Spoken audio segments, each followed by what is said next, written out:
बहू की समझदारी। पापा आपका फ़ोन है। कौन है बेटी? राधे श्याम जी अपनी बहू दामिनी से पूछते हैं। वो लवली दीदी का फ़ोन आया है। हाँ लवली बेटा, आज तुझे कैसे अपने पापा की याद आ गई? ओफो पापा, आप जानते हो ना कि जॉब के कारण व्यस्त रहती हूँ। क्या करूँ? घर से बाहर दोनों ही संभालना है और विवेक भी मेरी घर में मदद नहीं करते। अब आप ही बताइए, ऐसे में क्या फ़ोन करूं आपको? दामिनी है ही आपको देखने सुनने के लिए। बेटी को कौन पूछता है बहू के आगे? कभी मेरी भी सुन लिया करें आप। अपनी बेटी की बात को सुन दंग रह गए। राधे श्याम जी लवली के रग रग से वाकिफ़ थे। स्वार्थपरता भरी पड़ी है लवली में। हमेशा से ही लवली अपनी छोटी भाभी को जली कटी सुनाती और जलील करती। कहते हैं कि घर में स्त्री न हो तो घर भूत का डेरा लगता है। राधे श्याम जी की पत्नी रीना असमय ही अकाल मृत्यु की शिकार हो गई थी। लवली की शादी भी अकेले ही राधे श्याम जी ने की और बेटा राज की शादी भी। अब बताओ भी किस लिए अपने पापा को फ़ोन की हो? दरअसल नवीन को अमेरिका जाना है। आगे के पढ़ाई के लिए 40 लाख कम पड़ रहे हैं। बाकी 60 लाख का इंतज़ाम कर लिया है हमने। पापा आप 40 का व्यवस्था कर दीजिए ना। फ़ोन पर लवली प्रेम से विनती स्वर में बोल रही और बेटी के विनय युक्त लहजे से चालाकी की बू आ रही। फिर भी बोले, ठीक है, कोशिश करता हूँ अपने नाती के लिए, लेकिन जवाई बाबू को आसानी से लोन मिल सकता है, इसलिए उन्हें बोलो कि वो कल हमसे मिलने आ जाएं। पर पापा आपके अकाउंट में है ना पैसे? वो तो ठीक है, पर उस पैसे पर मेरे पोते का भी हक है और अभी पोती की शादी भी करनी है। जानती ही हो कि तुम्हारा भाई प्राइवेट नौकरी करता है।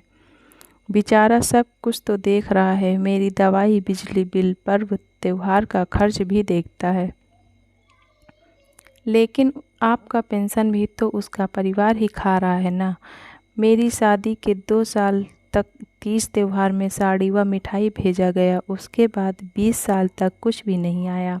पापा आप तो पराया कर दिए ना। अरे बेटा, 85 साल के बूढ़े बाप से क्या उम्मीद कर रही हो?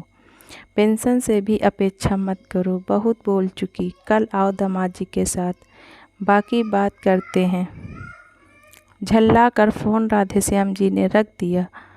सब सुन रही दामिनी अपनी ननद की बातों से आहत हो गई। हे भगवान, दीदी क्यों नहीं समझती कि हम सब कैसे घर चला रहे हैं? हम ही जानते हैं। घर भी बहुत ही पुराना हो चुका था। लवली दी के शादी के बाद से मरम्मत व पेंट पोचारा भी नहीं पाया था और दामिनी सोच सोच कर परेशान हो रही थी कि कल लवली दीदी कलह करने आएगी और पापा को दुखी करेगी।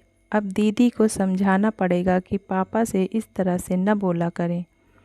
दोपहर को ही लवली विवेक आ धमके हैं। शरबत पानी पीने के पश्चात खाना पीना का दौर चला है। उसके बाद लवली अपने रंग में आई।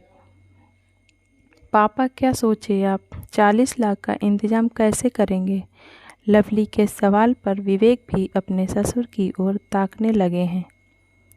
देख बेटा, तुम अपने मायके की स्थिति से वाकिफ़ ही हो और तुम्हारी 3 भतीजियां हैं जिनकी शादी करनी है, इसलिए बैंक में रखे पैसे को हाथ भी नहीं लगाते हम लोग।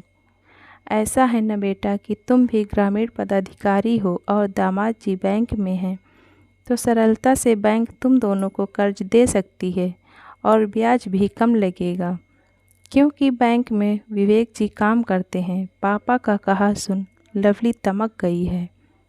तंज कसते हुए बोली, ऐसा है ना पापा कि मैं भी इस घर की दावेदार हूँ और आप 2 कट्ठा ज़मीन पर बने घर को 2 बराबर बराबर हिस्सों में अलग कर दीजिए या फिर 1 कट्ठा ज़मीन का पैसा दे दीजिए। लवली की बात सुनकर पापा माथा पकड़ कर बैठ गए।